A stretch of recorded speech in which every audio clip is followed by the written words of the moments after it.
In Parshat Vayishlach, we learn about the great wrestling, the great contention that there was between Yaakov and between a certain man, which Chazal identified as being the archangel of Esav. And in this wrestling contest, so we hear about that Yaakov was victorious, but in the course of the fight, so he was injured by the angel. He was injured in the thigh, and then afterwards the angel conceded defeat, so to speak.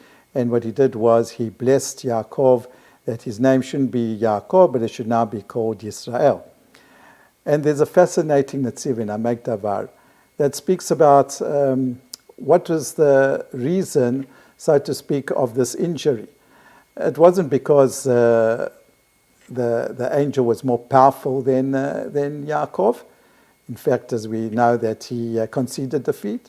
But he says it was some sort of punishment. And he explains as follows. He said, you see, Yaakov was a man of peace, a man who always sued for peace, who loved peace, who loved harmony. And in the course of the battle, when we look at the psukim, we see that the angel wanted to disengage from Yaakov. He wanted to run away, to call it the day. And what Yaakov did was that he pursued him. He wanted to continue the battle. And as a result of that, trying to now, not allowing him to disengage, but in order to continue the battle, so he was punished because a man like Yaakov is a man of peace. When he sees that his enemy, in this case the angel of Esav, that he wanted to disengage from the fight, he wanted to run away, that's what he should have let him die. And that's what the netziv explains. When a person's got a certain talent, in this case Yaakov, who was known as a man of peace and harmony, after all, he lived with Lavan, who crooked him for 20 years. 20 years plus, and yet he was able to not take revenge on Lavan, so that shows he was a man who always looked for peace. So in this case, because he didn't now, we expect him to have an exaggerated way of relating to people with peace. When he didn't do it, he was injured. It's an unbelievable netziv. I don't know if it applies to war, but the netziv is teaching us about an ethos of victory. What is the Jewish way of victory?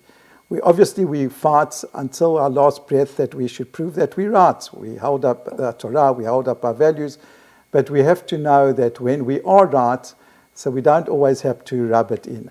And in this case, when the angel conceded defeat, so then Yaakov should have let him go. I want to bring one other example from the Torah that underscores this ethos of victory in Judaism. You know that the priesthood in Parshat Korach, the priesthood of Aaron HaKohen was challenged by 250 people. And Moshe Rabbeinu said to the 250 people, you know what, I'm not going to argue with you philosophically. Each one of you bring a copper pan, bring over there a korban, an offering of incense, and the one who Hashem has chosen to be the Kohen Gadol, he'll send a fire from heaven, and we will all know on that basis that he's the one who will replace maybe Aaron. We all know the results. The result was that 250 people were killed. And then the Torah tells us that because they had a sincere motivation, they really wanted to come close to Hashem, they had to take those copper vessels, they had to melt them down, and they had to make a covering for the altar, for the Mizbeach, to remind people that Aaron is the only Kohen and no one else can challenge the Kohuna.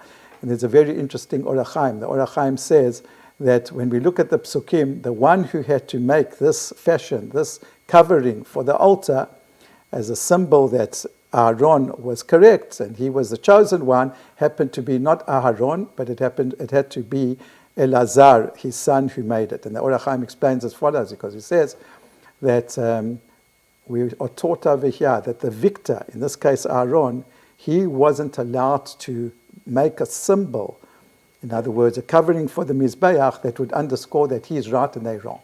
He is right, but to rub it in, that's not the way of Judaism, and therefore it was his son who had to make now dafka this Mizbeach, this covering for the Mizbeach, to show that Aaron's correct, but we don't allow the victor to rub it in that he's correct and that Davka, the person who lost out, that he was wrong. And you should have Shabbat Shalom.